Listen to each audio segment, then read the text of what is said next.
Hello friends, welcome back to my channel. তোমরা সবাই নিশ্চয়ই খুব ভালো আছো এবং দেখতেই পাচ্ছ এত সুন্দর পিটুনিয়া। সেই এত সুন্দর পিটুনিয়া কিভাবে সম্ভব আজ তোমাদের সাথে আমি সেটাই শেয়ার করব। পিটুনিয়াতে ভালো পেতে পিটুনিয়ার ফুলগুলো যাতে ভালো হয় এবং দেখতেও যাতে সুন্দর হয়, তার জন্য আমাদের তিনটে বিষয়ের উপর খুব বেশি করে খেয়াল রাখতে হবে। প্রথমে এই গাছকে সরাসরি সূর্যের আলোতে রাখতে হবে।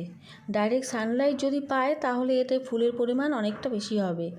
এবং দ্বিতীয়ত হলো জল এতে সামান্য পরিমাণ হলেই হবে, খুব বেশি জলের প্রয়োজন হয় না। আর তৃতীয়ত খাবার আমরা প্রথমে সর্ষের খোল ভেজানো যে জল, সেই জলটা ব্যবহার করতে পারি 15 দিন অন্তর অন্তর। আরও বেশি ফুল পেতে হলে মাসে একবার করে 3 থেকে 4টি ডিএপি দানা এর মধ্যে ব্যবহার করতে পারি। পিটুনিয়া বেসিক্যালি শীতের শেষ